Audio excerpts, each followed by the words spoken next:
Welcome back to the Time Machine. We are deep in the heart of Texas. It's the Everything is Bigger 250 at Legacy Texas Motor Speedway, the next race in the Batflip Podcast 2003 Cup Series. I'm James Watson, joined as always by my broadcast partners, Cameron Rich and Carlos Acosta.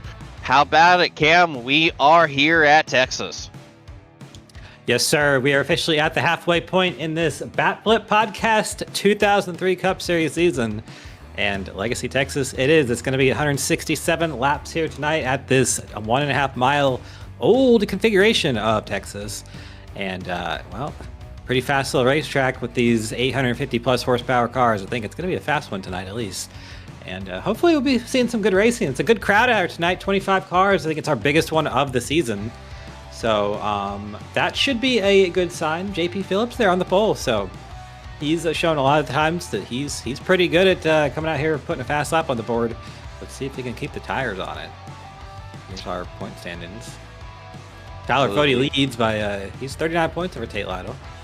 I think it's kind of been those two this season so far, James, Fody and Lytle. But Chin came with a bang last week with the win, and we'll see if someone else can step up now. Well, someone else is going to have to step up now because Tate Lytle is not here, so that's going to shake things up quite a bit. As it's time to get to the starting grid for tonight's race, your pole sitter is 34 JP Phillips next to the one of Scott Crump on row 1. Row 2 has the 59 of Caleb Bakumer and the 93 of Joshua Chin. Row 3 has the 4 Johnny Thomas and the 66 of Tommy Ryan. Tyler Fody in the 40, David Westergreen in the 22, row 4. And the 81 of Cale Pocock and the 70 of Jesse Racimas round out the top 10. Chad makes, I believe, his first start of the season in this series, or it could be the second, but one of those two. He starts 11 next to Frank Fody there in 12th. Lucky 13th tonight is Danny G in the 69. He'll start next to the other Fody, Bryce, in the number 80, 14th. Andrew Hardcastle starts 15th in the 29 car next to Art Reimer in the 49. So a lot of nines in this part of the field. Nigel Stock, another British driver. He starts in 17th next to Mark Urbiles in the 99. Our very own Dave Huckleberry starts 19th, and then P20 is Austin Adnabne. We have 5 more. I'll just take it through. Only 2 more with a time. It's Mike Goodman in the 44. He starts 21st next to Sam Boutwell, the 47. He starts at 22nd, and then it's Josh Osborne, Randy Yoakum, and Connor Thompson to round Mitchfield in 25th. And I can't verify this, James, but I believe Connor Thompson has started last in every single race this year, or at least it feels like it. So he's playing the first challenge pretty well. Yeah, he's gonna have company because Chad gave himself a EOL for a lack of practice. So we're gonna see the 15 try to make his way through the field, and it is in fact his second start of the season. Was here at Sonoma just 2 weeks ago. Here we go, the pace car getting ready to make the hard left-hand turn onto pit road. JP Phillips will lead us back to the green flag. Green means go, and we are underway at Texas. We weren't even on the start, but man, I don't know if Scott Crump missed a shift or something, but JP Phillips with a huge shot down into turn 1. He is all by himself in the lead, and Bakumer going to follow through into second. Crump fall down to third. Big moment for Cale Pocock there off of turn 2. Yep, already starting to get single file here a little bit. First 5 or 6 cars, first battle for position. There is that is Tommy Ryan and David Westergreen, which now is no longer Tommy. That's now with the 4 Johnny Thomas. Johnny Thomas gets free of that battle. He's going to fall in behind Tommy Ryan there in the 66. That's around P6 right there, so middle half of the top 10 right now. So we are starting to spread out just a little bit here. We're going to see that for about a few laps here because there is not a pronounced high line here like some of the other tracks on iRacing, but we will see that kind of come later on in the run. These cars will move up the racetrack a little bit just due to their nature. So right now we're kind of trying to figure that out a little bit. David Westergreen on Jesse Racimus right now. He's going to take it over the 22. And Jesse making, I believe, his first start of the season. Good to see the 70 car back here in the field. Ricky Rudd inspired race car. Personal shout to that. I do love me some Ricky Rudd, Pride of Virginia right there, and got to rep my hometown a little bit. One driver making a little bit of moves in the back. There is Daniel Gore. He is up to the 10th position, up from 13th, it looks like, is where he started. He has gotten through the battle. A little bit sideways there off the corner. Pocock and Hardcastle was the battle behind him, and it looks like that might be coming back to him. Meanwhile, we got a battle for second. Tyler Fody has jumped into the fray, battling his teammate for P2 after getting by his other teammate for P3. Fody knows he can take a stranglehold on the championship here if he can win this race with Tate Lytle not in the field. Trying to stretch that gap over what would be new P2 Joshua Chin there running in 5th. A little further on back, battle between Rabialis and I believe that is to be Goody there in the 44. Rabialis in the, I believe that is the 2004 Hendrick Aspire scheme. They ran at Charlotte, and I do believe that is correct because I was at that race. I saw those cars in person. Another battle here. That's that looks to be Art Reimer. Going at it with Chad there in the Dale Jarrett inspired car. Chad on the bottom, so putting himself at the back just to put himself, give himself a little last first challenge. It's fun to pass cars, so why not make a little bit of game here. Here's Danny G. He is currently running in front of Andrew Hardcastle there. Battle for around the 10th position there. Daniel Gore has that, so all these cars behind him would love to get it here. Josh Osborne. Oh, he's sliding up the racetrack. Oh!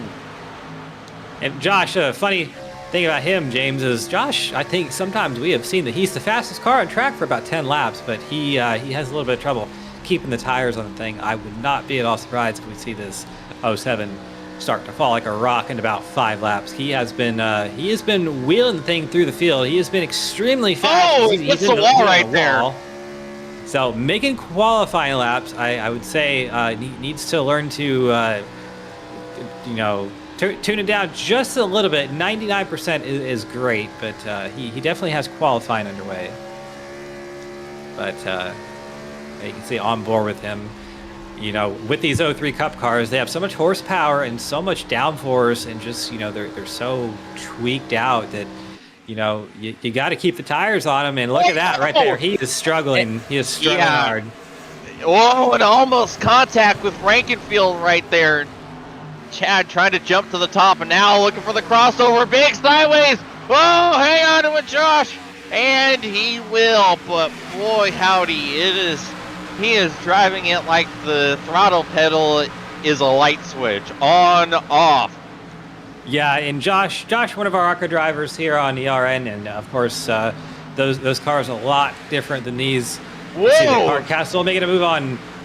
Actually, was not making a move. He got loose there off turn 2. Yeah, he was making a move on himself right there, just trying to hold onto that thing. Similar issues with the 07, but he gathers it back up. Yeah, no, going back to Josh here. He's one of our ARCA drivers here on ERN, and of course, much different race cars here, but still learning a lot here, and that's part of the learning process is to make those mistakes and get yourself into those positions. So he now has Frank Fody and company behind him. He's gonna have to figure out a way to deal with that. But here is Johnny Thomas on the back of Tommy Ryan there. Whoa, this is getting hairy. Oh, big move for Art Reimer there.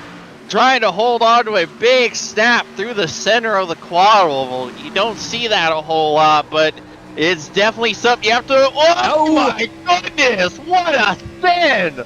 Art has had enough of being behind that 07 car. He just shot the gap was nearly caution number 1. Boy, howdy. And great scenes from our producer here. Someone's in the grass there. That looks like that is Cale Pocock in the 81. Yep.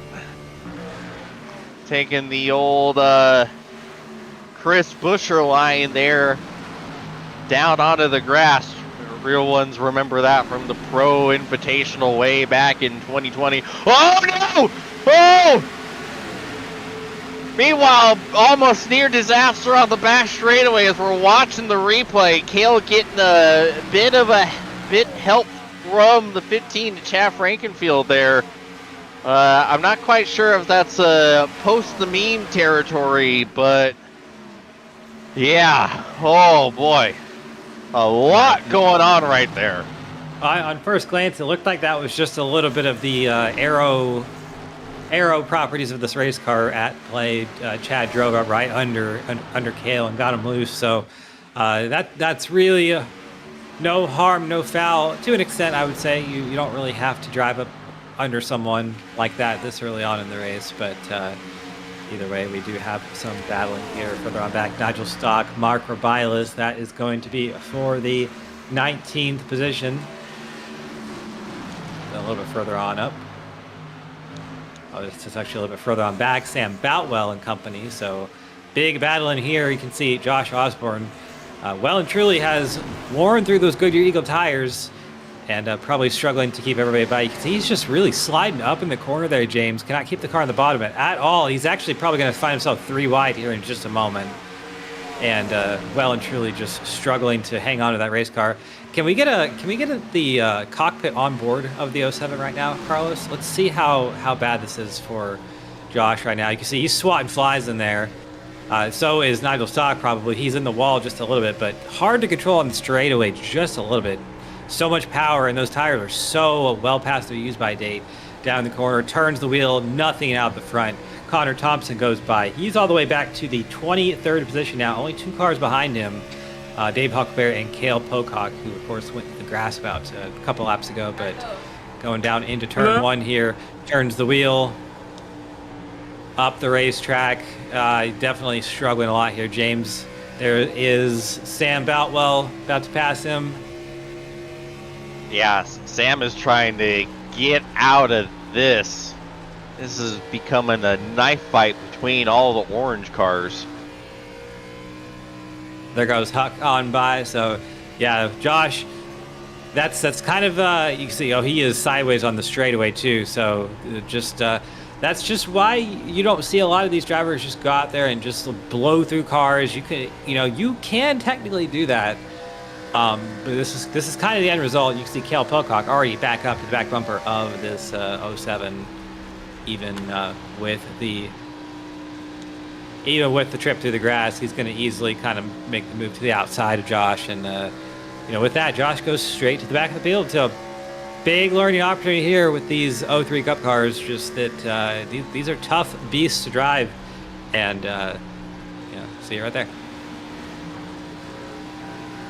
Yeah, whole lot of power and almost non-existent downforce. You're basically hanging on for dear life, what feels lap after lap, and you're still working on developing that throttle control. This is not going to be an easy time, as we've seen from the 07, just trying to hold on to that thing. Meanwhile, JP Phillips is holding a pretty consistent gap. He's been up front at about 2 seconds for most of this early run. Let's get a camera on Caleb here. I was just going to make a note here, James, real quick, of the multiple lines people were running down in turns 3 and 4. Wild to see. Even down here in 1 and 2. Yeah, look at that. Joshua Chin ripping the lip. Look at that. Trying to get the spot on Fody, and he's going to have a big run here off of turn 2. Using that momentum from the high side. What does he do? You see Fody committed to run. Oh, he's got an aero block. Fody running the wall just like Chin, and that, what a big movement from Joshua Chin. That completely threw a wrench in his plans. And great stuff here at the front. I'm sure JP Phillips probably can't even see it, but if he can, he would love to see this in his mirror. All these cars 3 wide all over the racetrack, because that is helping him extend that lead out, which, you know, like you said, pretty far. It's over 2 seconds at this point. So that 34, 22 laps into the race, looks like he is the one to beat. But lots of time here to go, and lots of time for that to go wrong. Hopefully he can execute and keep the momentum going forward. But it's going to have to beat some really great elite racing drivers here. Caleb Kumer, Tyler Fode, Josh Chin, all winners in other series. So definitely they know what they're doing here. Battle behind a little bit for eight. Well, big save down into the wall, but he's going to hold on to it. My word, what a job from Johnny Thomas right there. Gets it under control, but until he's still swatting flies a little bit in that cockpit. But what happened to him off turn number 2? He was battling there for the 8th position with Daniel Gore. I don't think there was contact between the two, but if we could spin the replay up and get a look at that perhaps here in a sec, that might answer some questions. I'm working on it. Just give me a second, guys. Oh, Johnny gets the wall there, entering the corner. See, right in between the South Shore cars, and yeah, just big sideways all by himself. Not even sure if that's really just a too much beans moment or just kind of Aero getting him out of shape there.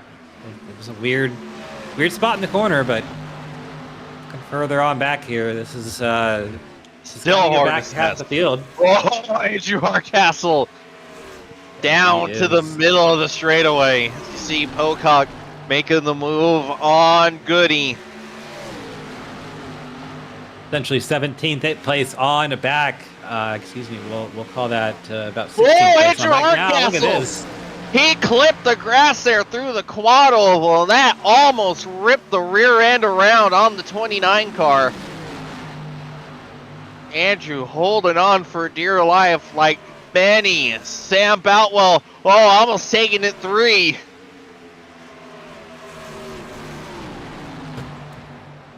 See all that. James.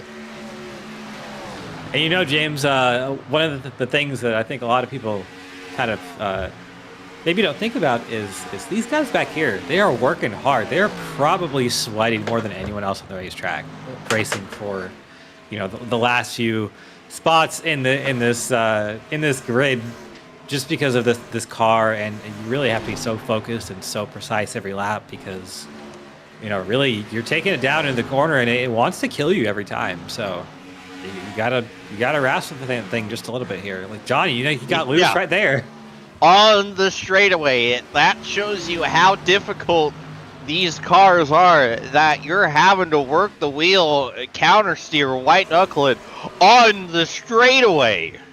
That's what we love about these older cup cars. High horsepower, low downforce. A lot of fun and a lot of fear. Gore on Racimus, move Gore in the 69 up to position number 7. We talked about Racimus making his first cup start, that Ricky Rudd inspired race car.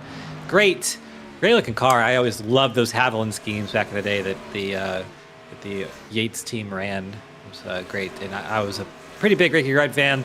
Got to rep the home state myself. Here is Frank Fode making a move on Art Reimer. Both these drivers, Fode now just making a move up from his starting position. Reimer has done that a while back, but he's now losing one to Fode, so lots of movement here, but not a lot of movement at the front. Phillips has extended his gap up to 2.5 seconds over still Caleb Kumer, then Tyler Fode in 3rd. Well, we got a little movement. You see, Crump was able to get by Chin again. Whoa. Goody sideways off turn number 2. And Sam Boutwell is going to drive away with the spot because of it. Meanwhile, we do have a battle for P3. Crump is side by side with Fode as they head down the back straightaway. Yep, trying to make something happen on that bottom. Oh, caution is out!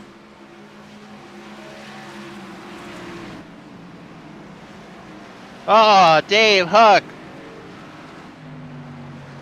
in the infield, but I don't know if I see any damage. Yeah, definitely going to be some damage on that race car. Whoa, yeah. There's no damage on that side of the car that we saw. However, on the other side, it would appear, yeah, it looks fine from that angle. I don't know what people are talking about. I definitely would have to think that the rear will be Oh my God, there's a missing tire on the back straightaway. What in the world? Someone. Oh, Frank Fody has just hit it. Oh, that is Hardcastle. What happened to him? He had just got a piece of it trying to avoid Dave Huck because he was trying to gather that car back up. Yeah, you're gonna see. Yeah, just nowhere to go. Oh. Yeah, that's likely night done for Andrew as well. Just unfortunate. Yeah, showing meatballs for both of them. So, yeah, likely we know at least competitive night over for both. Likely going to be night over in general for both. But pit stops here, James. We're expecting 4 tires and fuel, I think, for everyone. I don't think we're going to see anyone throw the dice for 2 at this point in the race, but you never know. Yeah, and we're going to take the opportunity to get our first break in, and we'll be back shortly.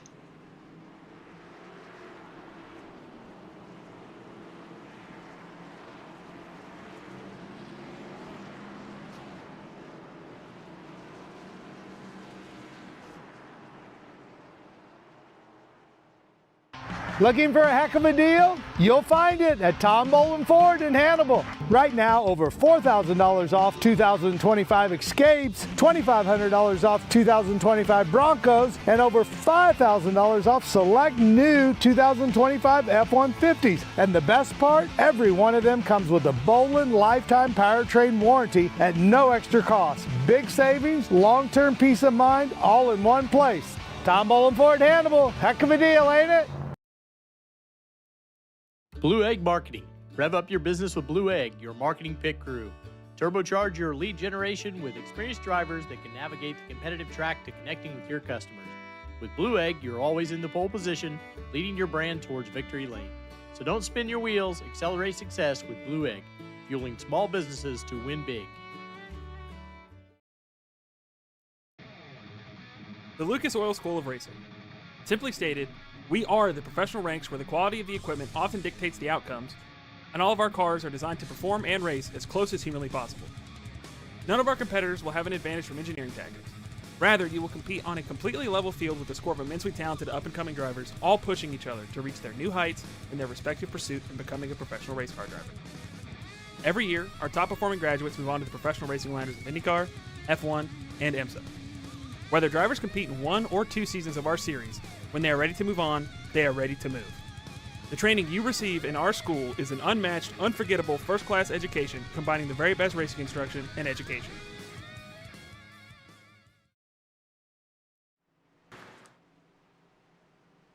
Alrighty, we are back and already ready to get back at it. JP Phillips will lead us to the green flag. Green means go. We're back underway at Texas. Oh, stack up in the back. Oh my God, we got a huge pile up in the back. Oh my goodness. See Goody, Pocock, Frankenfield, Osborne involved. Oh, they're still hitting each other. Sad. Did Chad cause this?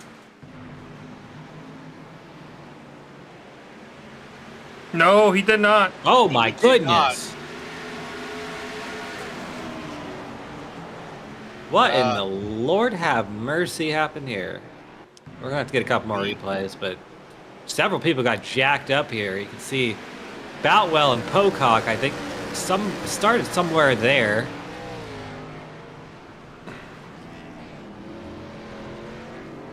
The fun of single file restarts. Now, board here with Frankfield, and you can see just everyone just... Yeah, not much you can do in that situation. And then another one for good measure.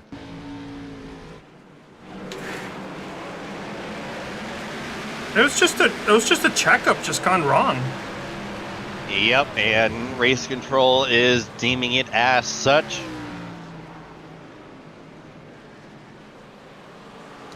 And to play devil's advocate here, James, this is the only stock car series that does use double file restarts. So it is a different visual look than other Elite Racing Series leagues if you're not doing the IndyCar side of things. But wow, what a big wreck there. It's not always you see a 5-6 car wreck on a restart like that. Yeah, we saw it a lot last season when a lot of the drivers were getting used to the single file restarts, like you said, Cam. But yeah, I believe this is the first time we've seen it all season long. And it's surprising because, you know, it was involving people that have made multiple starts this season. Yeah, and it's I think just one of our larger fields and some drivers back there. Just it's never really, well, it really could be one person's fault, but here just several people just not really going when they should. Some going when they shouldn't, and it causes something like that. But well, 1 to green here, and we're going to try it again. Yeah, I guess maybe you could say people just weren't used to restarting because of how few cautions we've had all season long. Pretty good problem to have there, isn't it? But, suffering from success. Exactly. Real quick, let's get a re-rack of the top 10. It's Phillips, Becumer, Fody, Crump, Ryan, your top 5. Gore, Chin, Fody, Reimer, and a Nabnet rounds out your top 10. And not sure if we're just staggered back there or fighting for position. Probably just staggered, but you know, I think we saw the last restart here a little bit, and don't want to be running into the back of anyone, jacking people up here. So let's try it again. Absolutely. Pace car getting ready to make the hard left-hand turn onto pit road. And once again, JP Phillips is going to lead us back to the green flag. And Creamy's go. We're back underway at Texas. A lot cleaner jump for everyone this time around. Phillips already with a pretty healthy advantage as we come off of turn 2. Fody looking to the outside of Becumer, trying to strike while the iron is hot. The tires are cool. And here comes Chin in the 93 as well, making some big moves. He got around Daniel Gore just now. Fody on Becumer. No! Oh, caution. Caution is back out. Joshua Osborne, my apologies, facing the wrong way.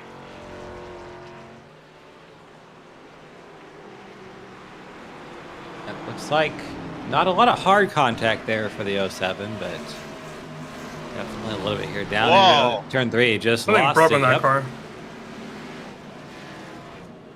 Yeah, in Josh's defense, I don't think that car is very clearly not 100%, so it just wasn't producing that little bit of rear end bite and just went around on him like that.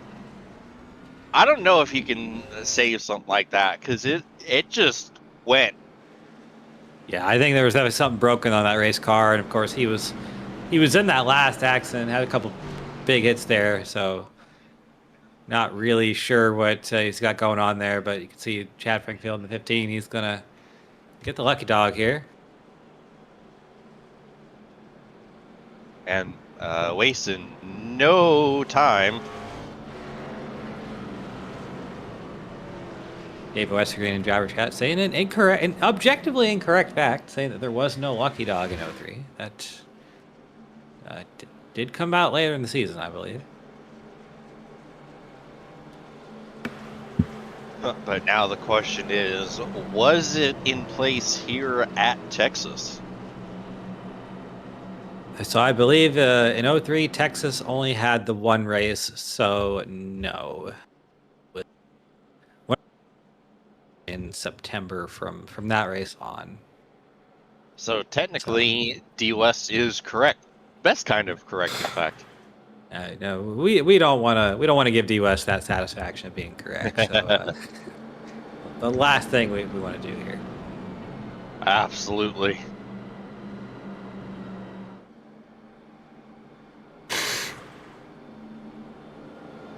But yeah, it's definitely been a race we haven't quite been accustomed to. I think this is already the most cautions we've had in a race all season, if I'm correct, which I'm probably not. I wonder why. Could certainly be the case. We are 1 to green, so maybe we can get another one if we play our cards wrong.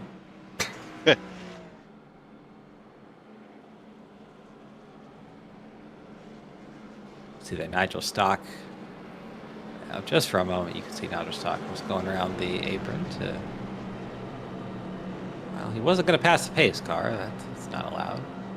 Maybe it is. I'm not sure. He's kind of 50-50 on whether he actually wants to do it or not. I'm not really sure what Iverson is telling him to do. I guess it is telling him to pass the pace car, but didn't look like he beat the pace car out of the pits to me. But we'll see. You know who didn't beat the pace car out of the pits? Lightning McQueen. Lightning McQueen did not beat the pace car out of the pits. He should have been held 1 lap. I was thinking about making the same joke. Yeah, we're on the same page today, where man. You were going. We're all sharing a brain cell, and that's bad news for everyone else. But the good news is the pace car is making the hard left-hand turn on the pit road. JP Phillips will once again lead us to the green flag. Green means go. We're back underway at Texas. And now this is going to be an interesting restart for Phillips, as now he has Tyler Fode right behind him, which is probably the worst guy you want behind you. And you see Fode. Yeah, a whole lot of battling right there. Crump trying to get by Chin. Chin going high, maybe looking to take it 3. Becumer trying to fight back and hold on to 3rd. A couple more potential players in this battle too. Tommy Ryan, Daniel Gore as well. So this could be a 5-car battle for that 3rd position right now. Also battle for the lead, heating up. Fode has caught JP Phillips, and this is the first challenge he's had all night. So I think this is the first real signs of speed we've seen from the 40. No real reason to do it earlier, but look, right now, look at this. Strong run out of turn 4, taking it high. Wide and Anthem is Tyler Fode, and I think he's going to have this run down into turn 1. Yeah, with the fresher tires, the dirty air just isn't as bad, and Fode is using that to his advantage. And I don't think Phillips has anything for him right now. Side by side off of turn 2, and Phillips will tuck behind the 40. New race leader Tyler Fode out front for the first time tonight. Yes, sir. And that battle for positions behind, position number 3 rages on. Chin around Crump right now.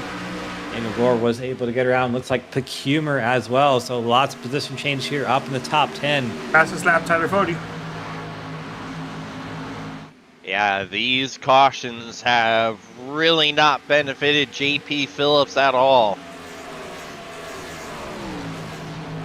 He's got to be kicking himself just because he had such a big lead earlier, and it was erased by the cautions, but not to his doing. That's how the race played out. Absolutely, had the race in control and is now having to stare at the back bumper of the Silver Bullet. Fastest lap for Joshua Shindas last time by. Yeah, you see, he is almost all over the back of Phillips now. Yeah, that is, so we could be having a 3-way or maybe a 2-way battle for the lead here. That 93, of course, has been one of the fastest cars all season. Only has I believe he has the 2 wins to show for it, but Yeah, to Vegas and Sonoma 2 weeks ago.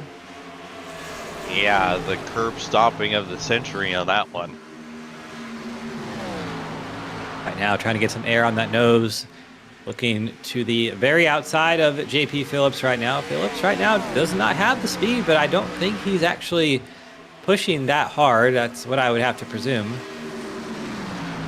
So maybe he just is choosing really not to go and fight that 40 right now, but he is definitely under fire from Josh Chin at the moment.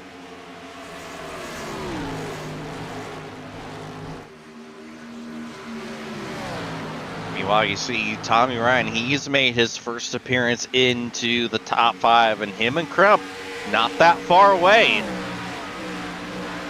Almost about to be a 5-car battle for the lead right now. And what great stuff that would be, and that is Crump a little bit loose on two. Oh, Tommy right in the ball. Big loose. Both cars having a moment right there. Yeah, we're going to see how that helps Daniel Gore right behind this. Gains a couple car lengths, but not going to be anything too wildly concessional for the 69 there. See that Caleb Pecumer has fallen off massively. Was running up in the top 5 solidly a couple laps ago, and now has slid back to position number 7. So having some struggles with that with the tires on that race car. And you also saw Chin was able to get the move done on Phillips. First and second in the points, now first and second on the track.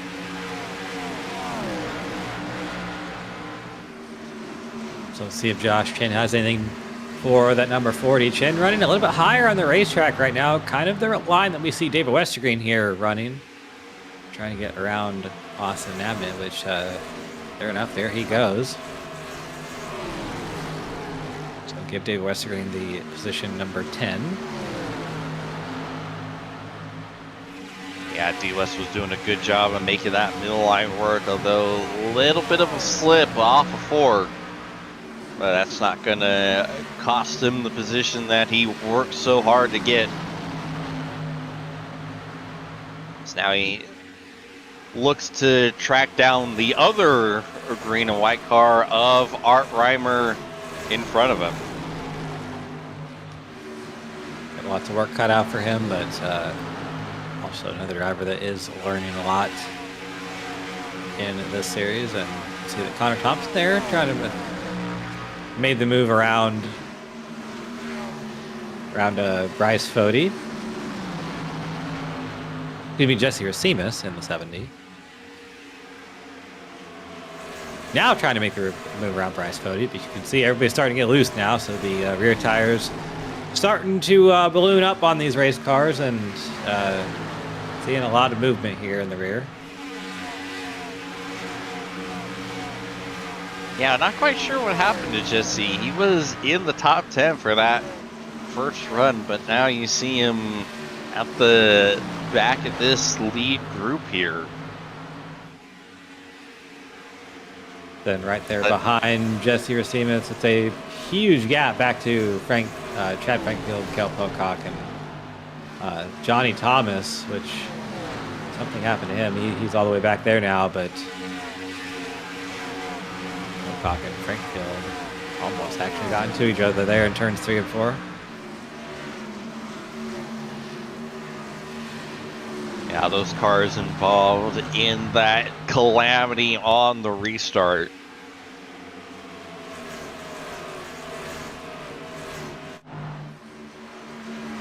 Meanwhile, Phillips has gotten back by Joshua Chin into second once again for the 34.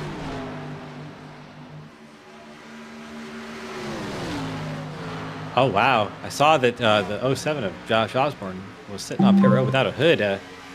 Actually had a head-on crash there in turn 1 about 10 laps ago. We didn't catch it, but he lost it and absolutely murdered the race car. I believe this is the replay of it. You see, that is not how it came up the race shop.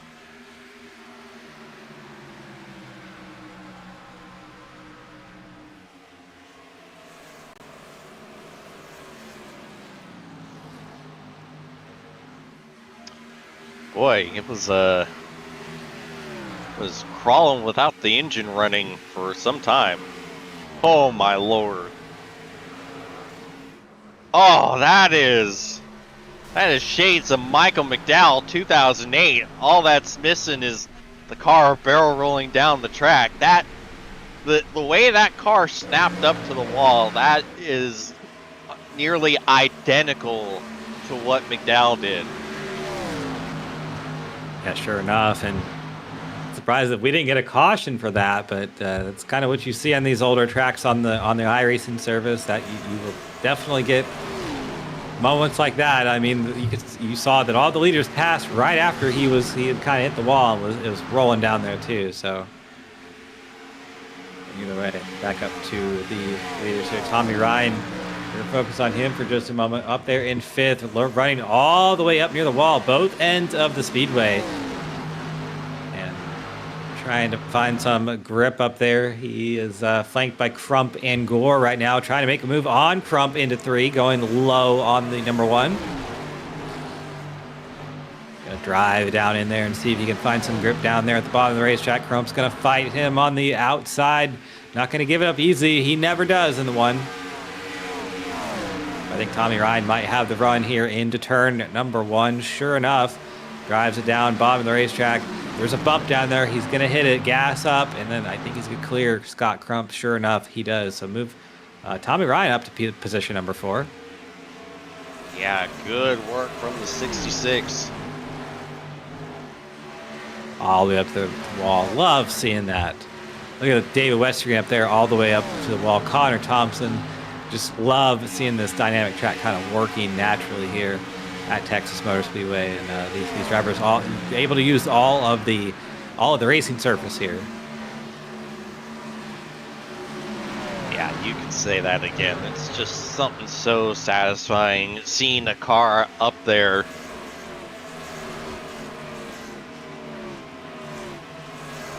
You see, he is continuing to try to work over that 60. And Abnett was able to get back by him not that long ago. And trying to make something happen here, and see him going a little bit higher down into turn number 1.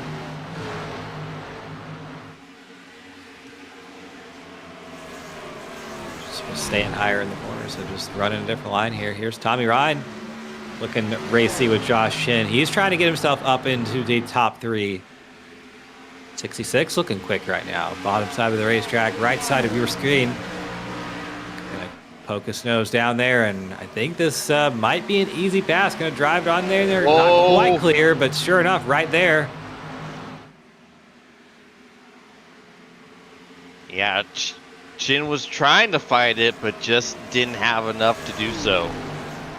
Tommy Ryan might have been saving his stuff here, so we'll see what the 66 has. Gets around Chin. Now Chin under fire from Crump right behind. Gonna hold him off for now. It's gonna bring Daniel Gore into the fray, and Caleb Becumer. We saw him up in the top 3 a while ago. He fell off pretty hard, but he's down and out just a little bit. Has not fallen off this group, so doing a good job in that 59. Crump trying to work over Josh Chin once again.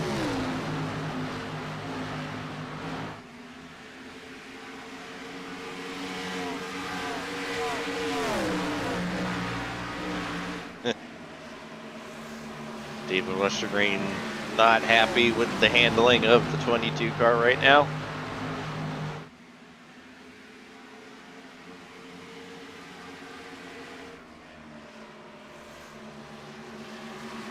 See a battle with Robilas and Pocock. Kale trying to hold on to P16. And Mark Robilas having a pretty good run for his standards here, and has had a relatively clean race. Very low key and running right there behind Kale Pocock right now. Whoa! And a little moment through the quad oval for good measure.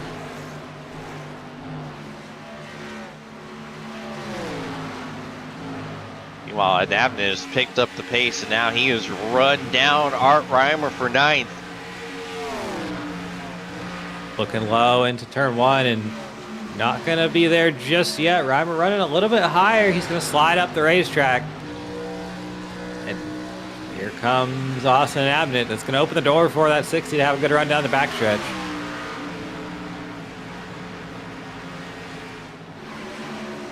Sails on down into turn 3. Reimer running up high, trying to get the momentum.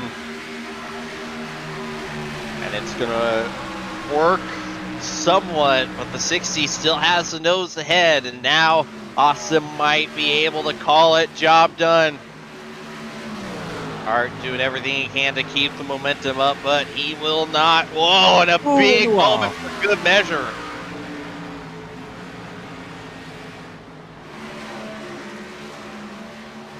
Now Adabnit will drive away and try to track down the 41 of Frank Brody, his teammate for P8. A couple comments on the radio saying that their cars are, a couple drivers saying their cars are trying to kill him. I think one of the better handling ones right now might be Tommy Ryan. The 66 has caught JP Phillips, and I think we're going to have a battle for second here pretty shortly. Way up there next to the wall, using all the racetrack here, but it's working for him right now. Yeah, the teammates going mono for second place. Tommy continuing to make that wall line work to perfection for him. Look at the run, he's getting on the 34. Gonna send it to the inside, down into turn 3, and Phillips gonna make the business decision. And Tommy Ryan will take over P2. Does he have anything for the race leader? What a great visual right there that shows you kind of what running the high side does. And you saw he just ran down the 34 down the straightaway, and JP had nothing for him, so he's going to go right up there again. See the kind of run that Tommy's going to get. He's going to obviously have JP next to him, but gaps down the straightaway a little bit there. So fun seeing that happen lap after lap, and it is a thing that requires precision on your part, James, as a driver. You gotta hit your marks right every lap, or else you're gonna sail it off in there and probably smash the wall. Yeah, big speed, but big risk running up by the wall. If you make the slightest little issue, you're gonna be stuck into it, and that's even more difficult with these cars with how much the right rear corner sticks out. You got all of that skew. It creates grip, but just makes running that high line that much harder. But man, when you nail it to perfection, you see the reward you get. That run from oblivion that the 66 got. Yeah, and let's look at lap times. Tyler Fody last time by 31.767, 31.716 for Tommy Ryan. So a little bit quicker. He would love for that delta to be a little bit higher than it is, but quicker is quicker. And we can see, we'll pull up our chart here on the bottom. Green is good, red is bad, and it's been back and forth between these two right now. Tommy Ryan has been passing cars, though, while doing it, and last time by a 31.932 for Tommy Ryan, a 770 for Fody, so a little bit quicker that lap, but the pattern, if the pattern works the way it has been working, he should be quicker this next lap. Let's see how that actually plays out. Well, we got a couple battles going on. Nice little 4-car scrap for the last spot in the top 10. Oh, Art Reimer just barely able to keep it out of the wall. And here comes Recibus.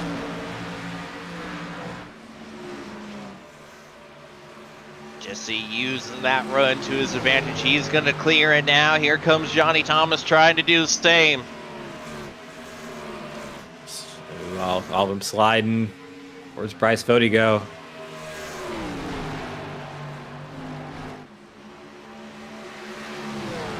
Choo-choo goes the freight train as Art Reimer looks like he's about to fall back to 12th. Struggling with the car just a little bit here, but Johnny Thomas, we saw him fall way back earlier on this race, trying to make some ground back up, trying to get it on Jesse Racimus right now. Side by side for these two. Thomas on the bottom. Ooh, Josh Shane gonna come down pit road. Oh, big crash! No!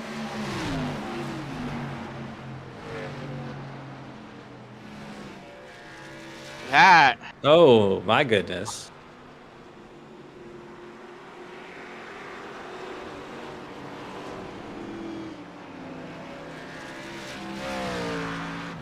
Yeah. Caleb, despite Josh putting it in the text chat and saying it over the radio, was not able to check up in time, and we are under caution once again. Well, on board with Kummer here, and kind of see what happened there for yourself.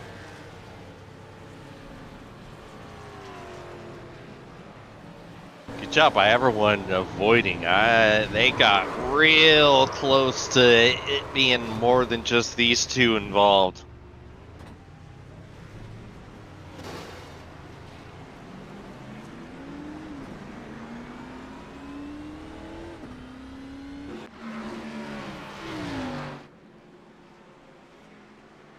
Well, we're going to get some pit stops in. Why don't we take our second break?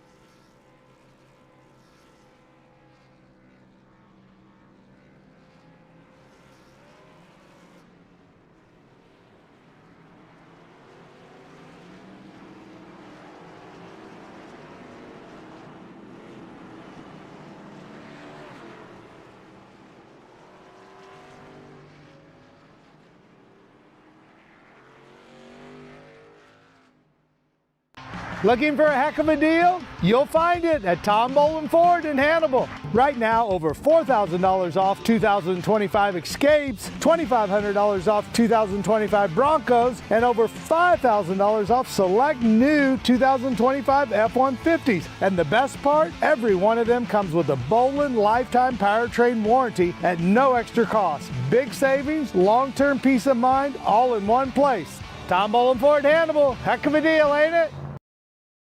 Blue Egg Marketing. Rev up your business with Blue Egg, your marketing pit crew. Turbocharge your lead generation with experienced drivers that can navigate the competitive track to connecting with your customers. With Blue Egg, you're always in the pole position, leading your brand towards victory lane. So don't spin your wheels, accelerate success with Blue Egg, fueling small businesses to win big.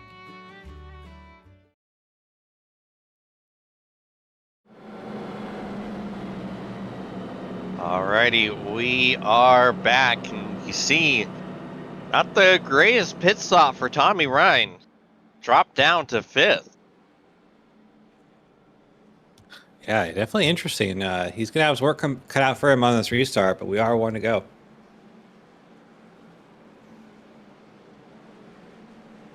Yeah, all that hard work he did to get up to P2 right behind Fody. Well, he's going to have to do it again. Pace car getting ready to make the hard left-hand turn on the pit road.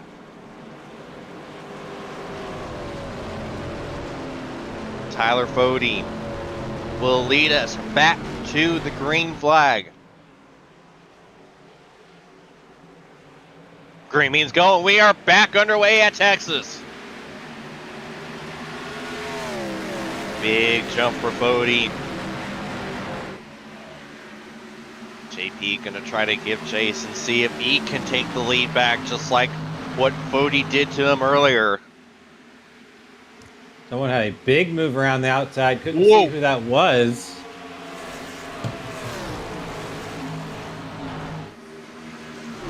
So a little moment for Frank Fody as he's up into P6. As you see, Pocock, first one to run real high here. Oh, Mark Ooh, Morales that's a wall. hard into the outside wall. Yeah, that was a huge hit. That's gonna be a problem for him.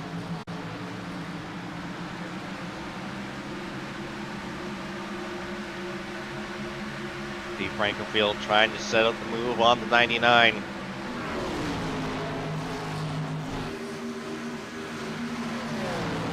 Chin trying to get the recovery drive underway. Already up to P8. Wonder how much damage that 93 car has after that incident. Yeah, looking at the rear, it doesn't look like he has too much right now. So whatever they had, they were able to fix. And get everything back going. He makes his way under an Abnett for the 7th position now. So just needs to do it slow and steady, one by one.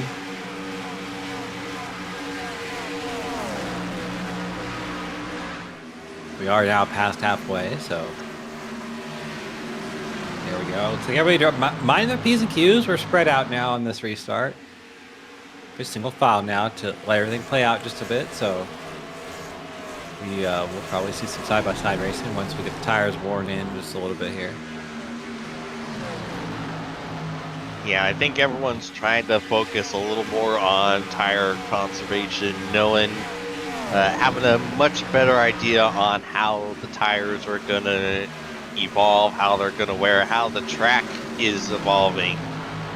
Just trying to see if they can't stretch them a little farther. See Nigel Stock on pit road.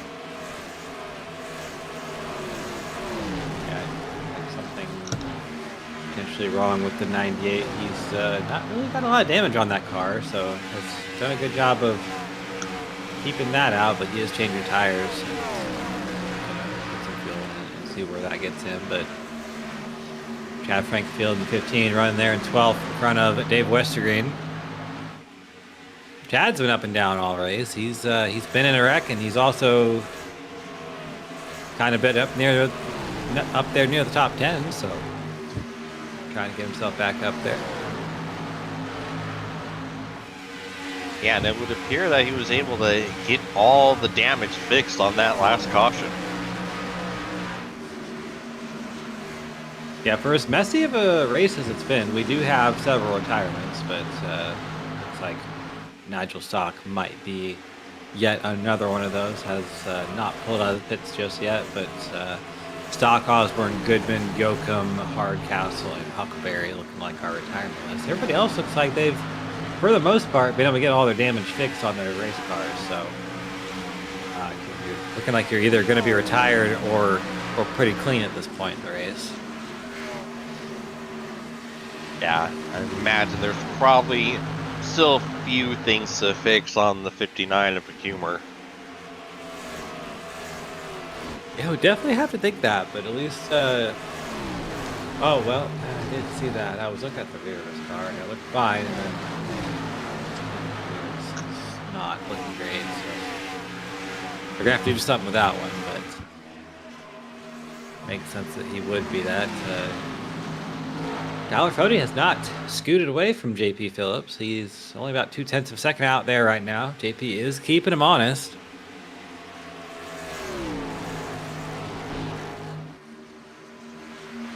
Yeah, but the unfortunate thing for JP is all that time running in the wake of the 40 car is killing his front tires. Good old dirty air that totally existed. Yeah, probably needs to take a page out of the Tommy Ryan playbook and move his car up to the racetrack or something. See if he can find something up there, because I'd have to agree with you, James. I think nothing good kind of coming out of just running right behind Fody. But right now he is up there in second, so doing a good job nonetheless with that. Look at all that rubber on the apron of the racetrack. Whoa! Jesse Racines! Oh, hard hit. 2 hard hits there. Yeah, got the wall, just kind of tracked out a little too much. Got the rear of that car caught on the wall.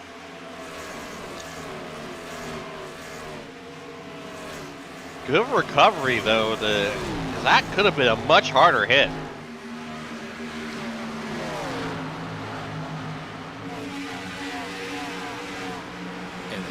Phillips saw a little bit of network connection issue on Tyler Fode's part. They're discussing that right now, but I think everything's fine on my screen.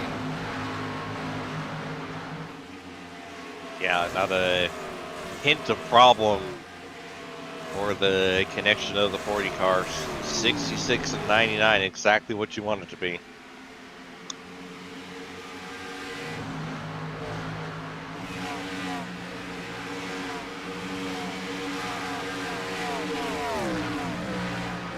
Unfortunately, Nigel Stock has just called it a night. Yep, no surprise there. He was sitting on the pits and never looked like he was going to get that going again. So that is going to be, looks like our 7th. Well, we'll call that 6th actually. 6th retirement of the night. He's going to join Osborne, Goodman, Yoakum, Hardcastle, and Huckleberry.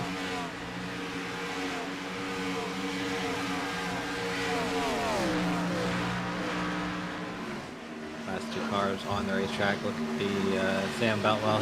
He might have some right front damage as well. Just a little bit of that pushed in, and then Caleb Kuhner, of course, with the very broken front end on that race car. So Tommy Ryan has gone back to his usual habitat, top side of the racetrack, trying to make something happen with Daniel Gore. And you can see, look at this run he got out of turn number 4. Drives it down in the corner, back up to the top side, 1 and 2. Bit difficult up here. You can see the bumps. There's Daniel Gore going to pitch the car down and try to gas it up. Going to do it here, I think. Yeah, it would appear it is now go time once again for the 60, right around when he started getting on the gas in the last run. Great to see that. Go right up to the rear bumper of that 66. Ryan back up to the top side of the racetrack. Gore to the bottom. You can see Ryan is not keeping the car right at the top side of the racetrack. He's kind of pitching it down just a little bit mid-corner. So just a bit of a hybrid high line, I would call. Whoa! Big sideways for the 60. My goodness. You saw the tire smoke off of that thing. Lord have mercy. He's definitely driving that thing in there. Side by side with Gore right at turn number 2. Might have been a little bit too much there for Tommy Ryan.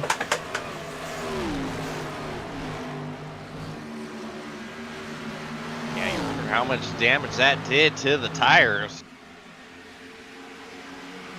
Went all that tire saving for Tommy Ryan. Yeah, at least for right now, gets that position to himself, but Daniel Gore gonna keep himself committed to that bottom side. But no, Tommy Ryan is going to keep it here out of turn number 2. Out to be lap 100 here.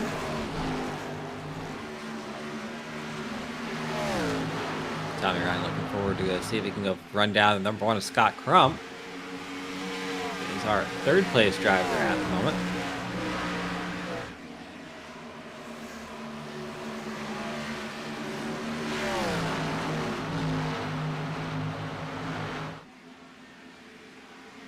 Looks like Tommy Ryan has got his groove and has gotten himself kind of like into that space he needs to be on that high side. He's starting to scoot away from Daniel Gore right now.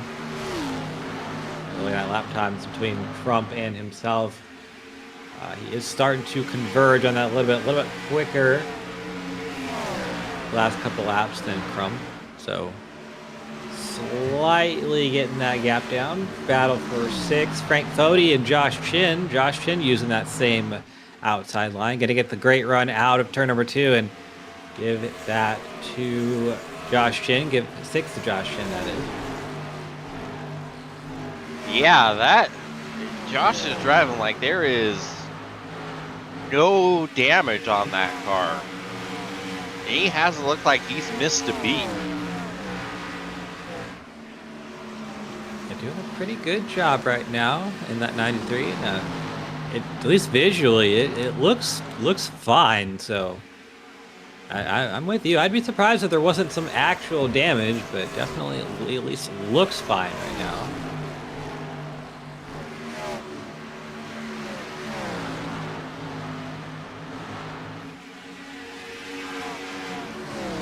Ryan is starting to make a pretty big gain on Scott Crump right now. Last few laps, it's been a pretty big improvement for lap time wise for the 66 over the 1. Further on back here in the field, Cale Pocock and Dave Westergren going at it for 14th. Looks like Pocock's going to keep it to himself for now.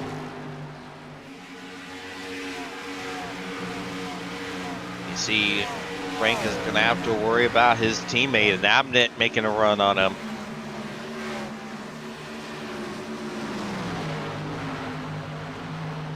Yeah, trying a little bit of a different line there, but right now going to be forced back into the wake of 41.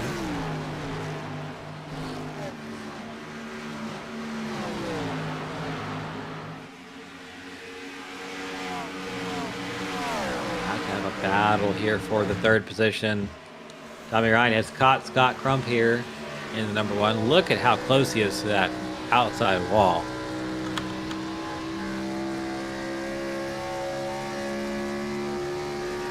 It's unacceptable. The cars are having a pretty acceptable run here in 2nd and currently 4th, which looks like it might be 3rd here in just a moment. But we're going to see the distance loss here between the 66 and the 1. You can see as he's running that high side, he loses a little bit the ground in the corners, but he's going to gas it up here really early, much earlier than Scott Crump. And see, look at, he is absolutely tracking down the 1 out of turn number 2. Might not even be a battle once he gets there. Yeah, even with that slide, we're starting to see the 66 kind of flex the same muscle that we saw on the last run, as he is absolutely setting up Crump. Oh no! Chad Frankenfield in the infield grass, and he's going to hang on to it.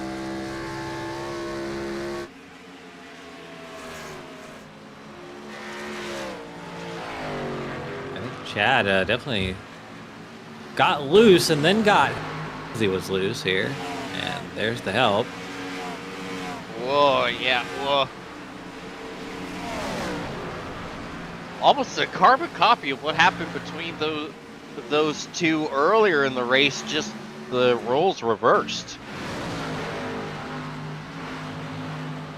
Sure enough, you'd have to think that there might be some correlation there, but correlation does not equal causation, or some smart-sounding scientific thing like that. Just as we were talking about that, here comes a Nabnett on Frank Fody for the 7th position, and he's got some company with him, Johnny Thomas in that number 4. At the same time, Tommy Ryan has fallen off the back of Scott Crump. Something slowed down his progress, and he's a couple tenths behind there now, but trying to get himself back up there. Nabnett takes position. Yeah, Thomas is going to follow. Yeah, this is what happened with the 66 car when we got distracted by the 15's issues. We thought it was going to be a done and dusted move, but Ryan having to set up the whole thing once again, and he is still a couple car lengths behind.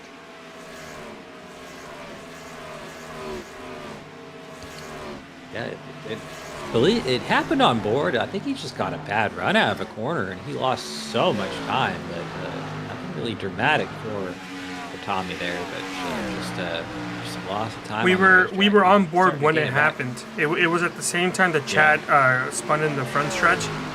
Tommy got he just gave it a little too much exiting the corner and had to save it. So just that little bit of a slip up. We saw Tommy Ryan go from looking like he was about to take 3rd place to now he's got to do it all over again. And you can see Daniel Gore there back in 5th.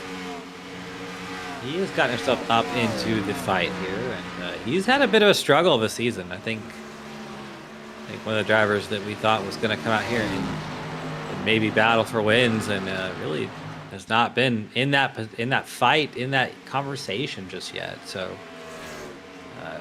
got to start with some consistent top fives, and he's up here in the battle now. Maybe he can do something here with Tommy Ryan and put himself in that conversation. Absolutely.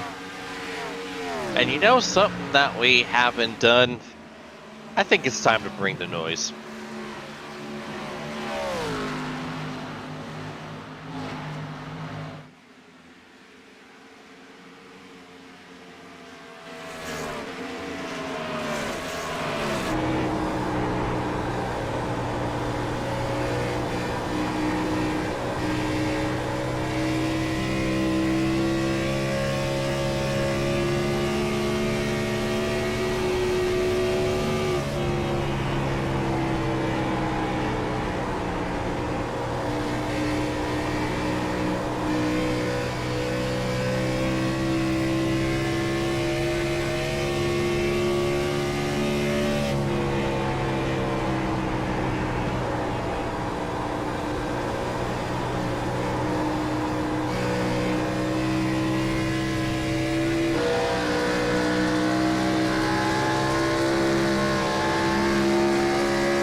Alrighty, we are back, and As you saw, we had one car make its first. Whoa! What a time to come back and see a big save from Jesse Racimus right there. Yeah, still trying to keep it under him. He's going to lose a spot to kill Pocock, but thankfully didn't lose the race car. And Jesse Racimus, he's kind of had a slow but steady trend through the pack, kind of the wrong way through the race.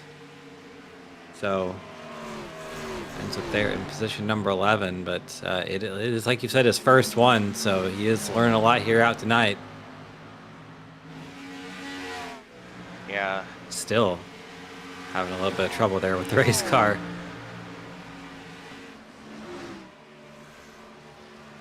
While you saw Mark Morales make pit stop, first one to make the next round of pit stops. The question becomes, Cam, when do we see the leaders decide to make the stop? What do you do if you're JP Phillips? You definitely got to you definitely have to get yourself down pit road earlier than Tyler Fode, and Josh Chin actually chooses now to do that. So he's one of our first front runners to come down. We will see when everybody else chooses to follow him. Oh, he overshoots the box as well just a little bit.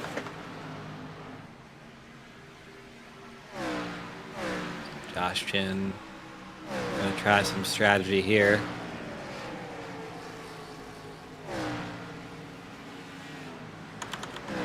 Cody's lead over Phillips is out now to 4 seconds. So definitely if you are the driver of the 34, you got to come in a little bit earlier than Tyler Fode. Try to gain some of that time up, because if you come in the same time, you're just gonna come out with the same gap probably. So got to be doing alternative strategies here. Look at the battle we have at the top. Tommy Ryan is now fallen down, lost a couple spots as Goran and Abnev got by. And Tommy's bringing it in this time. A big slide there for Tommy. Not really sure what's happened to the race car on this run, but he was a lot quicker earlier on. And just not having that same type of speed here. Here comes a Nabnet on Gore.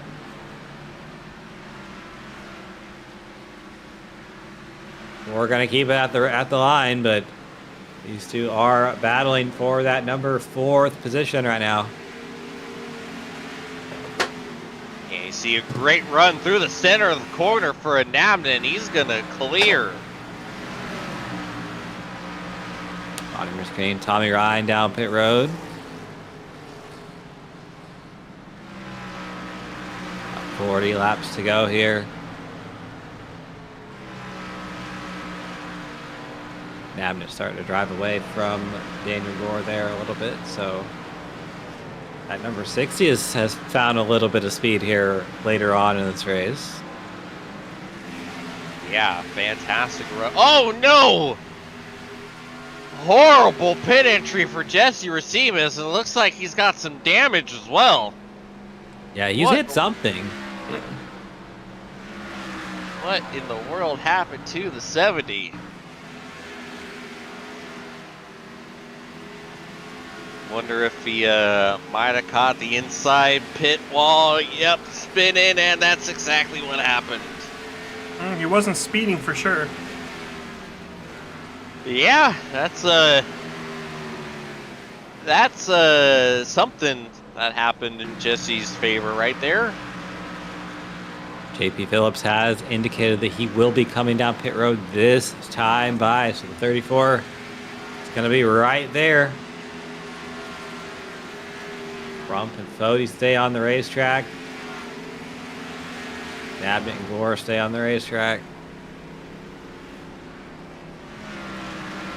Yeah, unfortunately, I just can't imagine this is going to be a race-winning strategy for GP with the lead that Fode had put together, because it's not going to be that. Honestly, I'm not even sure if he'll come out, if he'll be ahead of Fode, depending on when Tyler makes his final stop. And even if he does get out in front, it's probably going to be just a few seconds, and there he is. Tyler Fode is in. Yep, Frank Fode as well. Daniel Gore down pit road as well. Top of your screen. Nabnett will be coming down as well.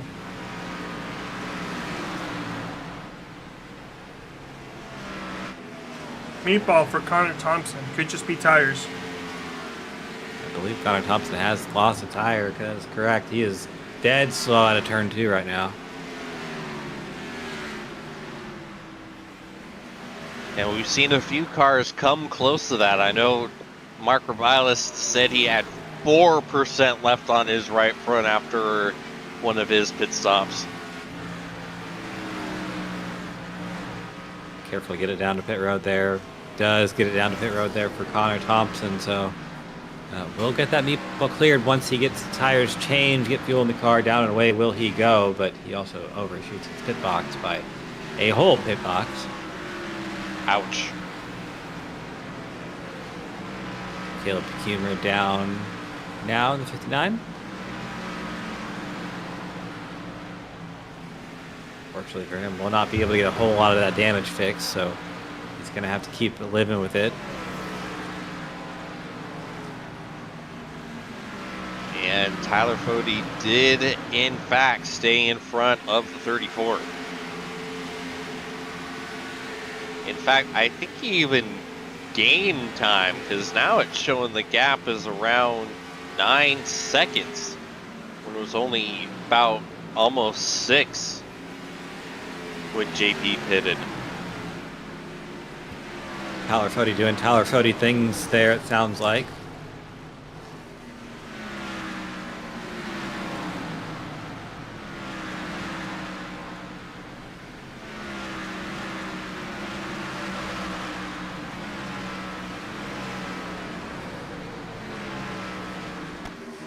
Meanwhile, I think Chad stayed out to try to get a lap lead, only to be passed by Tyler Fode before that happened.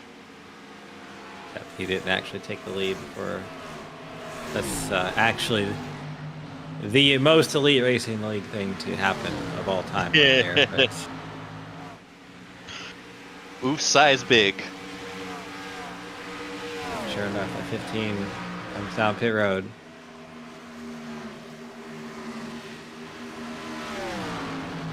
Getting service on the race car, and he'll be down and away shortly, but a battle here for Daniel Gore and Cale Pocock for position number 9. Yeah, Cale, one of the early pitters, I believe.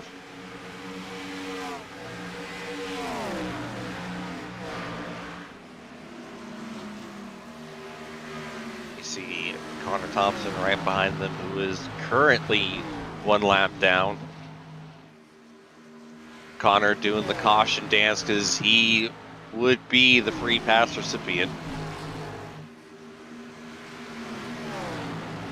Yeah, looking at the field right now, doesn't look like we have a lot of stuff that would potentially cause that, but we do have a Chad Frankfield on fresh tires, so we'll see what will come of that. But And he's a lap down, so Otherwise, it's extremely dangerous. kind of spread out for the most part. Otherwise,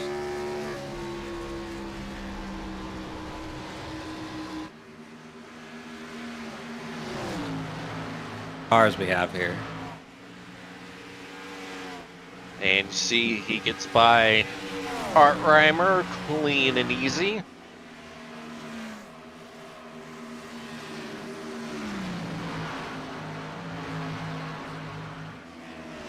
Whoa, but a little bit of contact. Gore into Reimer. Not sure if there was actual contact or if a little bit of aero loose. But definitely things got real close between the 49 and the 69 there for a moment. About to have a battle for second here. Tommy Ryan, Josh Chin. Tommy Ryan on the bottom of the racetrack. Chin, one of our earlier pitters. I believe he was the earliest of the front runners, but Tommy Ryan trying to go down to the inside of the racetrack. Joshua Scott, he's back. Chin, he's blinking just a little bit. Yeah, his connection has not been happy. I've been keeping an eye on it. It's been bouncing up and down.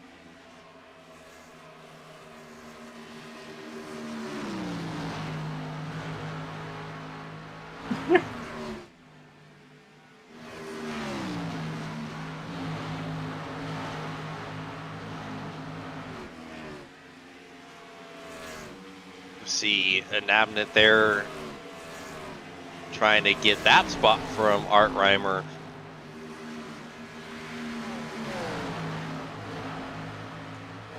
Yep, Reimer gets loose off of turn number 4, almost in the wall there, but it's going to give the spot to Nabnet pretty easy, or at least a shot here into turn 1. Position number 8. Gonna be able to slide up just a little bit now and give that to Nabnet, sure enough. The lead between new second place driver Tommy Ryan and the leader Tyler Fody. 7.5 seconds currently.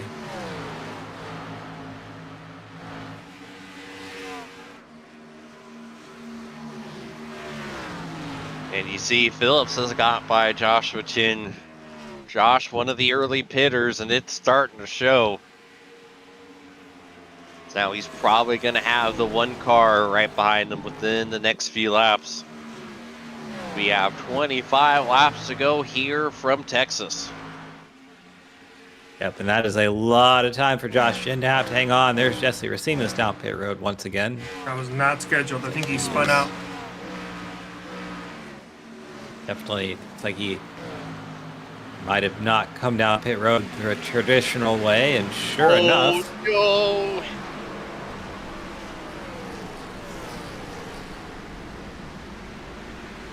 Yeah, unfortunate. A rough last 10 laps or so for poor Jesse Racimus. I think he's called it a night. Yeah, that 70 car has been parked in his box for a while now. As there Scott goes Crump. Crump by Chin. Yep, move Crump up to position number 4, and 24 laps is going to be a long time for Josh to have to hang on to this car, but I think within the next 5 to 7 or 8 laps, it should equalize just a little bit, so hopefully it won't be too bad for him, but it is not going to be as good as everyone else right now.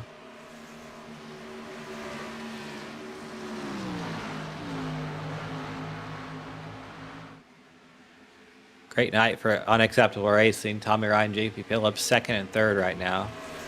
Want to give a shout out to them. They certainly did their homework for this one.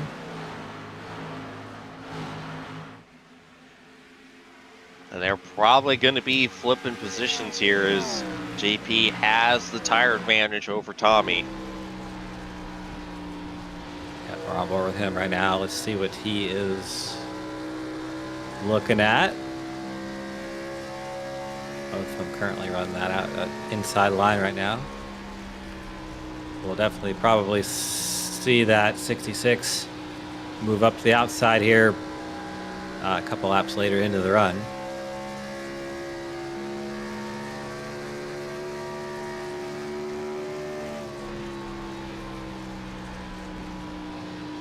But the one you got to keep an eye on is the one. He pitted the latest out of these 3.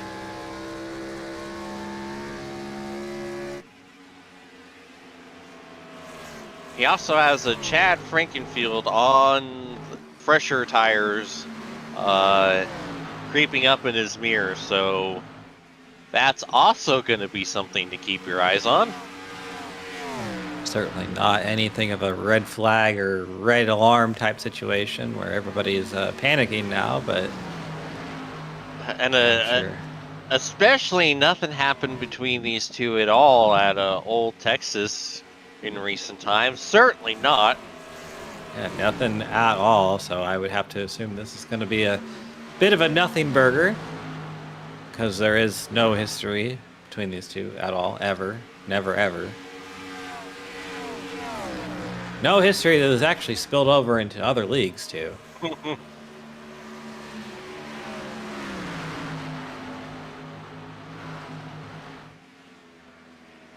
But under 20 laps to go. We are clicking the laps away finally. It's been a bit of a long one, but we are getting there.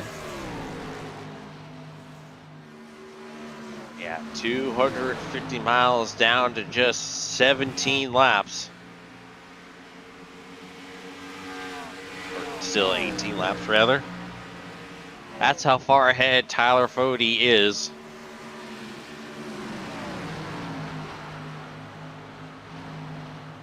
Yeah, 8.5 seconds currently the gap. So he is just chugging away. Pretty consistently still setting fast laps of the top couple cars. So definitely looks like it is going to be hard to beat 40 right now, but a lot of time for something to happen. We're not going to close the book on this one just yet.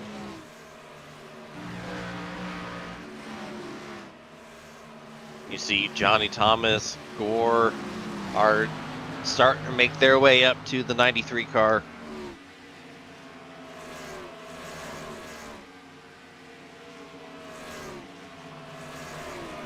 It's about a second and a half. You see Chin in the shot.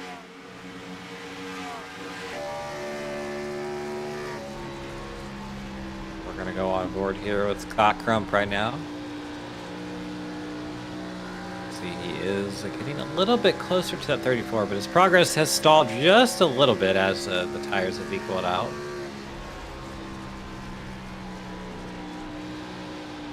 Still 15 laps to go here to make something happen if it is going to. Yeah, Scott is having to work through the dirty air here. And you wonder if the 15 is just kind of backed off here. Yeah, not much going for him right now. He's not in the lucky dog position, and passing any of these cars is not going to change that for him. So I think I would have to agree with you there. Mark Revilis there on the outside. He's getting lapped another time here, or for the second time, actually.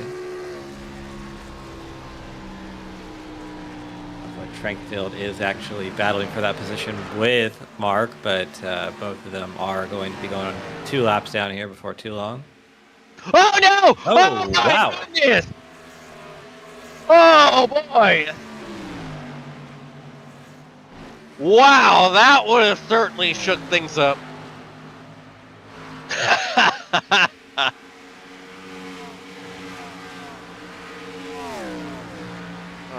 Joshua Chin with one of my all-time favorite Family Guy lines right there.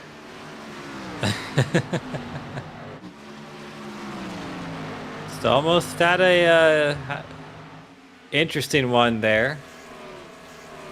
Yeah, might have a battle for 6th here in a moment.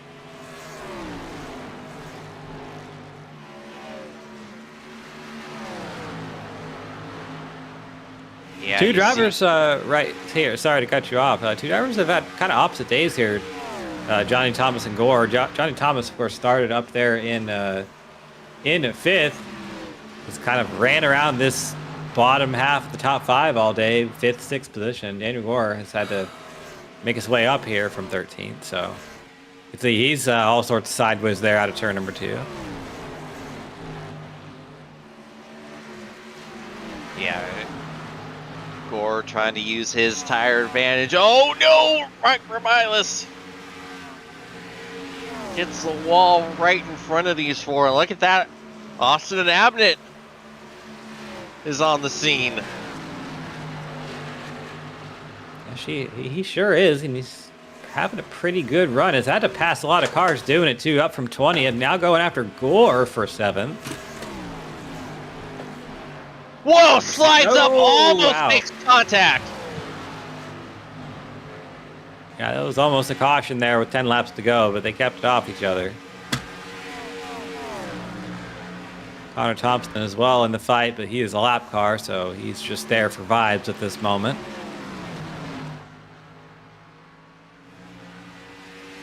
Almost a 10-second lead for your leader, Tyler Fody, over Tommy Ryan, JP Phillips. Looks like everything is kind of stabilized out. The movement that we were expecting kind of in the top 5 is has stopped progressing just as much. I think this right here, probably your best battle. Johnny Thomas and Gore. Thomas sideways off of 4. Yeah, he almost put it into the grass. Now, can Gore do anything with that? Johnny slides up a little bit.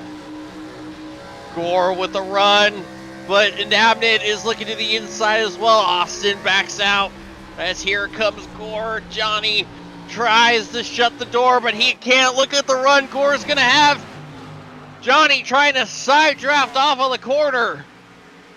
As they're still side by side.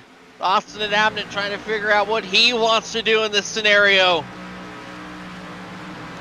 Yeah, he can't really go anywhere right now because they are just kind of gridlocked side by side. Can Johnny Thomas get the run off of turn number 2 and make Gore's life miserable? He sure can, and he sure will. This is great racing here. Austin Abnett is probably not liking it as much as we are, but great run here for Gore through the center of 3 and 4. I think he's going to get it. Thomas up in the wall just a little bit, and that's all he needs for Abnett as well. Yeah, Johnny gave it a valiant effort, but those two are able to win the day and the spots of 6th and 7th.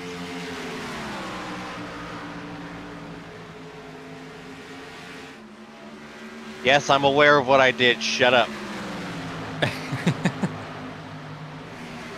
Can Austin Abnett do anything with Daniel Gore now? 6 laps to go. Not a lot of time for that 60 to do something with the 69, but I think he might. Really quick right now. Yeah, he's got better tires, and we saw how well he was towards the end of the run on the last run. And there he goes. Shoots off down to the inside of the 69, but Daniel gonna shut the door. Still a good run off of the corner for the 60. As we're 5 laps to go. Yeah, this is the best battle on the racetrack right now. I think our next one is for 3rd, but Crump is not quite there to JP Phillips right now, so we're not going to be seeing that underway right now, but definitely Nabner all over the back of the 69, trying to make something happen. Nabner, another driver that's been kind of all over the place. We talked about him. He started back at P20, so he's up 13 spots now. He's had to work for it. Yeah, one of our biggest movers, if not the biggest mover. 4 laps to go. Josh Chin up there in 5th place. I don't think Gore and Nabner are going to be able to catch him, but Cale Fody and Reimer here.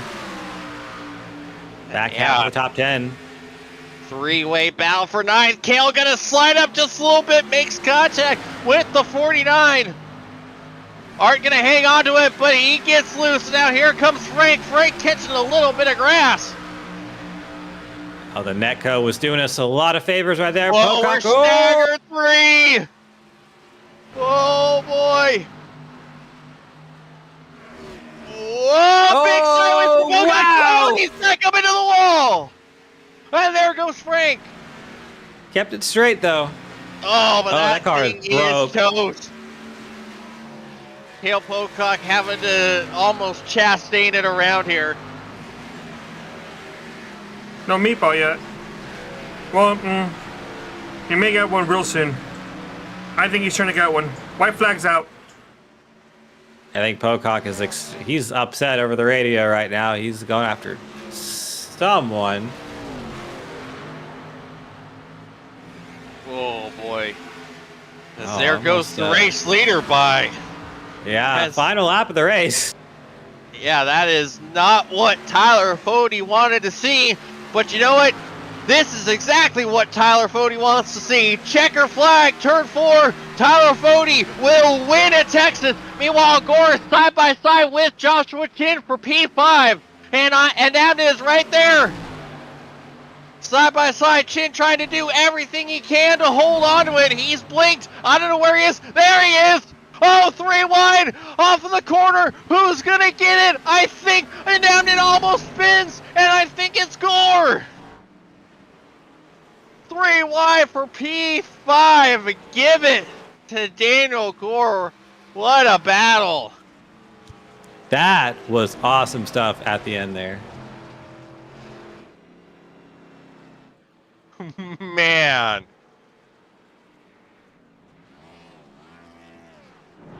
I think Benabnet might have had it if he just didn't clip the grass and got the car a little sideways.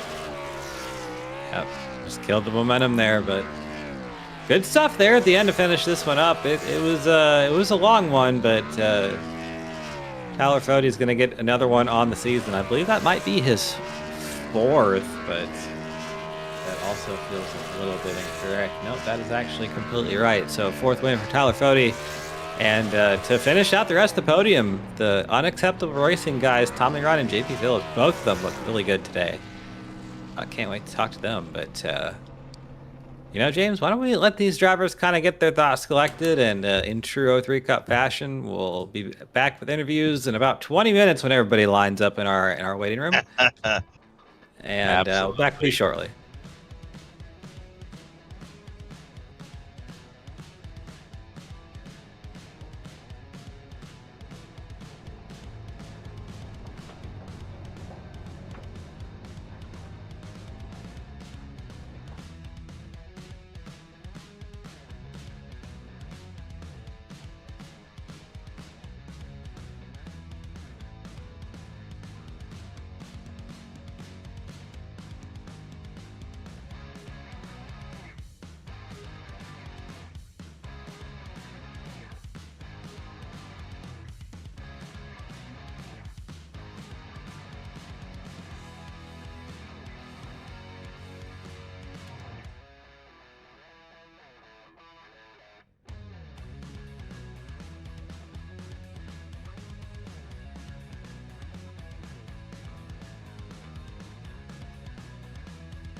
Alrighty, we are back and ready to talk to our top 3, and let's start it off with the 3rd place finisher of JP Phillips.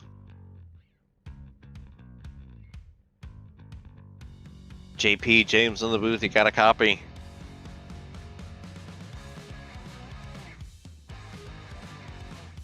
JP, James in the booth, you got a copy, homie? Alright then, keep your secrets. I'll try again later. Been one of those nights, huh? Yeah, I guess we'll give a little bit extra time for JP to come back, and we'll go ahead and have Cam talk to runner-up Tommy Ryan. Yeah, Tommy Ryan, this is Cam in the booth. You got a copy? Yes, sir. All right. Well, we tried to talk to your teammate there, JP. He does not want to share company secrets with us just yet, but a really good run for both you guys. About yourself, 2nd place finish, started 6th. Have been steadily improving here in the O3 Cup Series. It looks like kind of the whole thing. But talk us through your race tonight. Yeah, it's I thought I'd be a little bit better in this series, but no, there's some. I mean, the competition over here is pretty stout. But I've had some pretty good runs, but typically I've finished somewhere inside the top 10. I think for most of these that I've been able to run, and then tonight was a lot of fun. Yeah, absolutely. And I mean, kind of coming out tonight and having a run like that, what do you attribute to the success? I mean, looking through the season, you had the pole back in Charlotte. Have not been able to really get the win just yet, but what's been getting you guys a little bit quicker over the last few weeks? I guess just getting used to this car again. You know, we've been around, or I've been around for a really long time, doing this sort of thing. And there's just all kinds of different variables in it now with aero, and you know, on that last run there, I mean, I thought that JP and I forget who was behind Crump, you know, they were on a little fresher tire, but I was you know, able to manage the tire, and I had clean air the entire run, which is huge. Because the cars drive completely different when you get around other cars, especially when you're on older tires. It's just managing your race, really, and just I ran all kinds of different lines. And for a while there, I was ripping the top of both ends, and that felt really good until it didn't. When you just really overheated the right rear. That last run there before I pitted, my rear tire was down like 14% or something. I think JP was even lower. But I mean, he ran a different line. But it's just trying to put a race together and not beating yourself, you know. And I typically do that a lot, where I end up doing something dumb and costing myself a lot of time. Well, absolutely, and we are at the halfway point in the season. So if you're gonna figure it out, right now is the point to do so. But we'll let you go here, Tommy. Any sponsors or shout-outs? Yeah, man. Thank Northern Tool and Equipment, northerntool.com, and Jameson Custom Corvette and Batflip for putting on the series, and Chad for making us all a real nice playground to come race in. So thanks to him.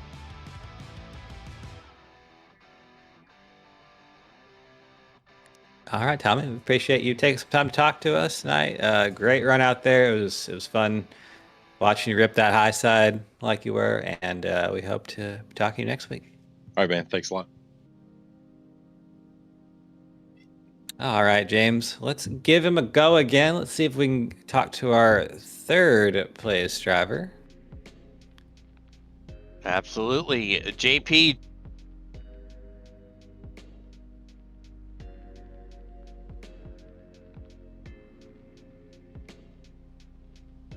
JP?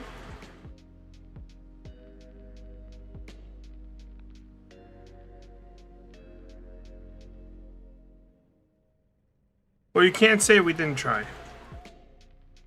I think I made a mistake when I let Tyler get me on one of the restarts. I think clean air was super important. I really felt it that last run. As soon as I ran up on Tommy on the last run, I could feel it get tight, and I just never could get close enough to even challenge him.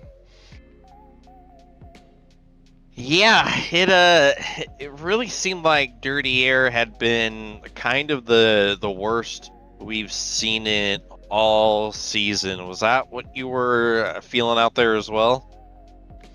It was, especially the last run, and then because I could keep up with Tyler, and it felt like we were running 95% there, and then 20 laps he would just start inching away, and then all of a sudden he was gone. So I think he and I was just talking about that in the waiting room. I really think that clean air was super important. And then one of the runs I short fueled it. That's first or second pit stop. I can't remember which one. And that definitely tightened the car up too. That was a mistake. So that cost me a couple spots that I had to get back later. Yeah, but it really seems like you're starting to you've been kind of on a run the last few weeks. You've been getting a lot more into the top 3 and the top 5. It seems like the car is really working for you as of late. Yeah, this car suits my driving style a lot. To be able to put it up on the right rear, hang the thing out there, and really charge exits. It just suits the way that I like to drive. Probably better than any other car on this service. So I love this car. I love the way it drives. We get to race these legacy tracks, which are a lot of fun too. So it really fits what I like to do. Absolutely. Well, it was still a great run for you tonight. Any sponsors, plugs, and shout outs you'd like to give before we let you go? Hey, just a big shout out to the Mountaineer baseball team at the College World Series. Put on a good show there. Came up just a little bit short. But anytime we can see some boys from West Virginia do good, I'd like to give them a shout out. Absolutely. We appreciate you, JP, and hopefully we're talking to you again here in a couple weeks. Thanks, guys. Have a good evening.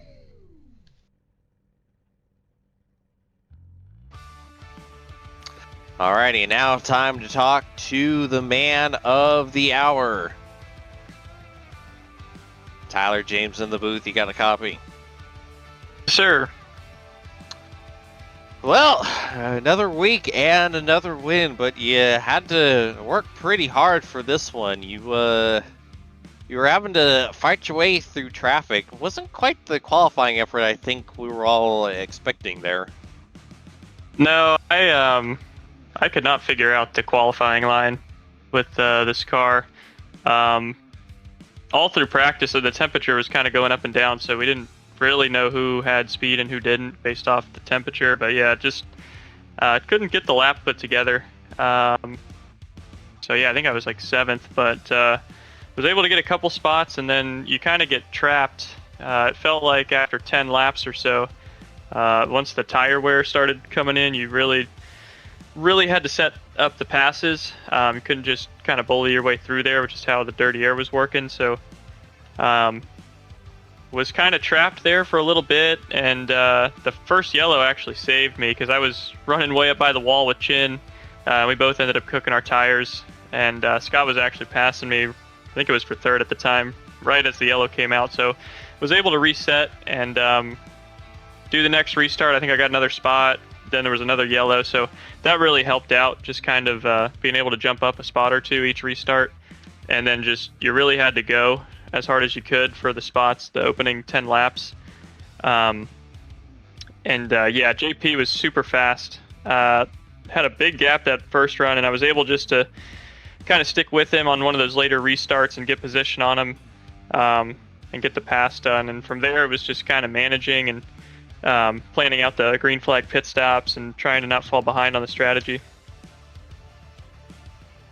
Yeah, it was it's definitely a interesting race out there. It was definitely not as bad of a strategy standpoint with how many cautions we were having. Was that a relief? Do you prefer to have kind of caution-filled races like this, or green flag races where you're really having to worry about that strategy, knowing how much these tires wear?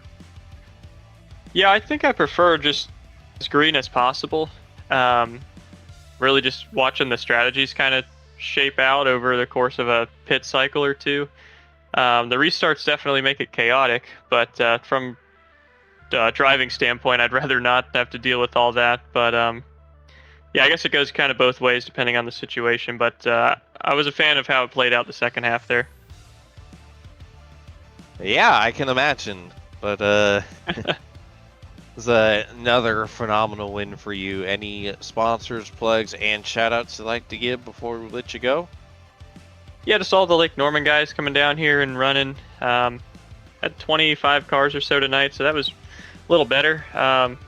Series would be, I think, a lot more fun if we were able to get up to like 30 cars, get it real crazy. But I know we have a big Daytona race coming up, so that race should be really cool to drive and also to watch. We should have a full field there. So, but yeah, shout out to the Lake Norman guys. Also, Austin and Abnett, it's like second race in this car ever with a P6. So that was cool to see. And then shout out to John Cutlip, JD Designs, for doing my paint schemes, and also Ray Bracey for doing the rest of the team. And then shout out to you guys here for doing the cameras and the commentary. Alrighty, we appreciate you, Tyler, and hopefully we're talking to you again in a couple weeks. Yep, sounds good. Alrighty, and that just about does it. But first we'll go ahead and go through the final results here. Your race winner, of course, is Tyler Fody from Tommy Ryan and JP Phillips. Scott Crump and Daniel Gore rounding out the top 5. Austin and Abnett, Joshua Chin, Johnny Thomas, Art Reimer, and Frank Fody rounding out the top 10. And take it away, Cam. 11th will be Dave Westergreen, and then 12th, Bryce Fody, last car on the lead lap. And then the 3 cars, 1 lap down, Caleb Pocock, Chad Frankfeld, and Connor Thompson. He'll be 15th. Caleb Pecumer, rough night for him in 16th. Sam Boutwell, 17th. 18th, Mark Urbilas. 19th, Jesse Racimas. 20th, Nigel Stock, Josh Osborne. 21st. 22nd, Mike Goodman. 23rd, Randy Yoakum. 24th, Andrew Hardcastle. And 25th, Dave Huckleberry. But yeah, long one tonight, 167 laps of that one in the books, James. And, how about that? Yeah, it definitely probably the most fascinating race of the season, just with how all the cautions and the chaos were playing out. But yeah, it's another phenomenal race here for the 03 Cup Series. But with that, it's time for us to get the heck on out of here. For my broadcast partners, Cameron Rich and Carlos Acosta, I'm James Watson, bidding you adieu till next time. Good night, everyone.